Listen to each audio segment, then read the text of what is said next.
Okay, I hit the record button, and it's Stephen Fox. You're with Rice University. Your title is. Please tell me your title. Sure. I'm Stephen Fox with PH. I'm an architectural historian. I'm a fellow of the Anchorage Foundation of Texas, spelled like Anchorage, Alaska.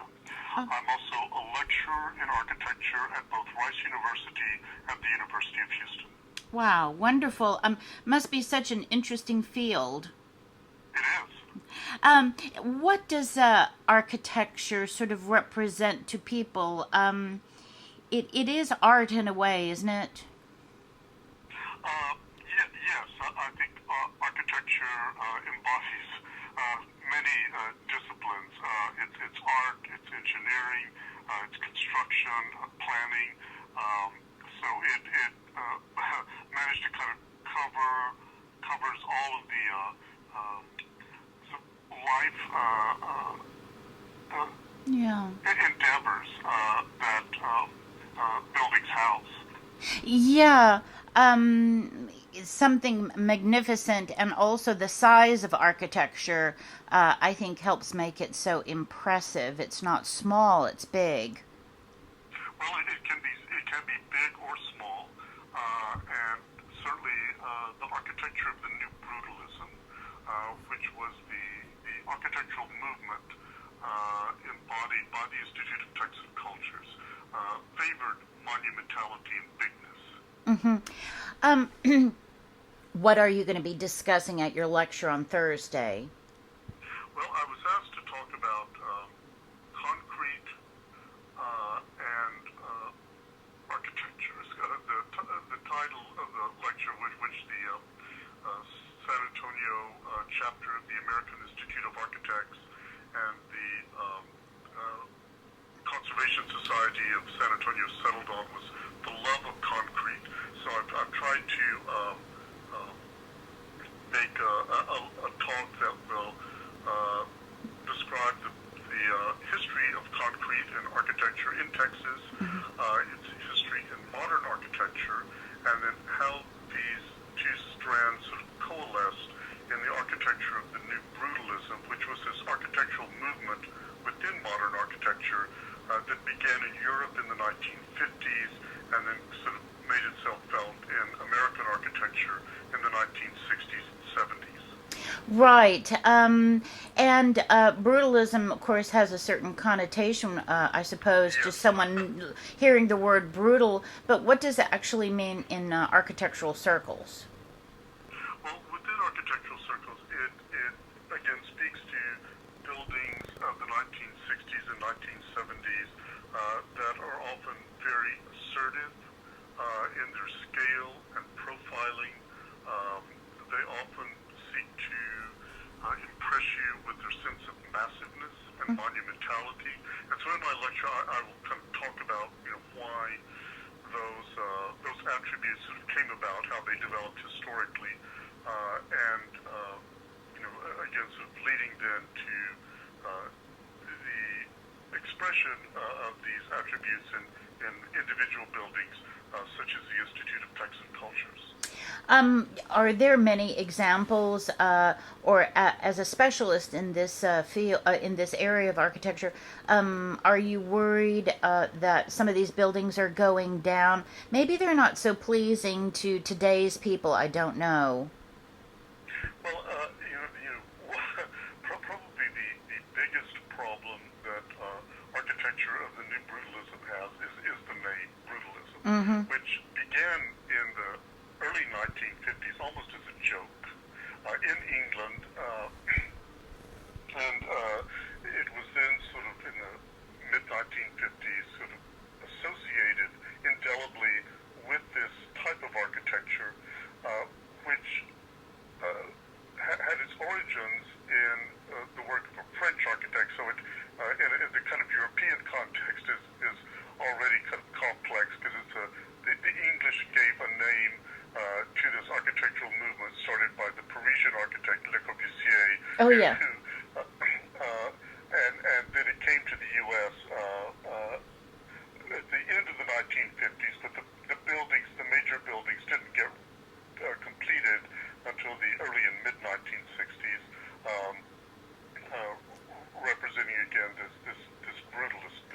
Yeah. But the this desire for a modern monumentality that differentiated itself from the kinds of monumentality that one associates with, classical architecture. And I think Mm. particularly of the Central Post Office on Alamo Plaza in downtown San Antonio, that kind of conventional classical image of monumentality. So here, architects in the post-World War II era were searching for a modern monumentality that they hoped would kind of express the nature of modern democracy, but kind of at big scale and in ways to envelop public space. Yes. Well, you are in Houston, but I don't know how much you know about San Antonio architecture. Do you think that San Antonio is better preserved than maybe these sort of, the Dallas, Houston types of towns, which always seem to be hell bent on modernity? Huh? Well, I'm in this talks trying to particularly use examples of architecture in Texas. So even though, again, as I say, it's kind of complex, Mm-hmm. you're touching on obviously Europe and then the major examples in the United States. But I do want to emphasize the extent to which there are many very distinctive examples of brutalist architecture in Texas. Mm. Um, Mm-hmm. so I include works in Dallas and Houston, as well as in San Antonio. Yeah. It's architecture, as a historian, architecture certainly is worth preserving. And to people who wouldn't agree with that for whatever reason, why is architecture worth preserving?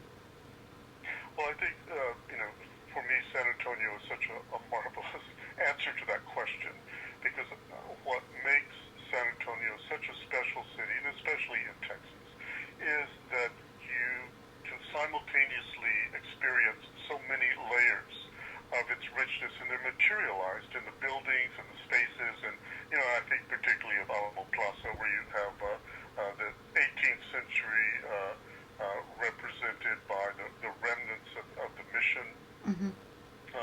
the 19th century and some of the surrounding historical storefronts, all of this array of 20th century architecture from the old medical arts building and adjacent to it the post office, the formation of the plaza in the late 19th and early 20th century as this landscape public space, the Menger Hotel, Mm. which is itself a building of many different eras. Mm-hmm. And it is this compilation of buildings and spaces from all of the epochs of San Antonio's history that make Alamo Plaza distinctive and, of course, contribute to making San Antonio such a distinctive city. Yeah, well, that's a very nice thing for us to hear here. And it sounds like preservation really should be regarded as very important. Because once something is gone, then it's sort of gone to history, and the future generations have no way of recovering it unless they just read about it in a book. So, when you go to Europe, people fall in love with Europe because, they are better at preserving their old buildings, I think. Yes. Hmm. Well, and San Antonio is one of the outstanding examples among U.S. cities of the impact that the historic preservation movement, which in San Antonio began 100 years ago Hmm. with the organization of the Conservation Society of San Antonio, Yeah, yeah. as a way to preserve not only individual buildings, and I think this is a point that the historians of American historic preservation make about San Antonio. It wasn't just about preserving individual buildings. It was about preserving the city and the way of life that you could interpret just by being in those spaces. And so that's why it's so disheartening in this city, which has really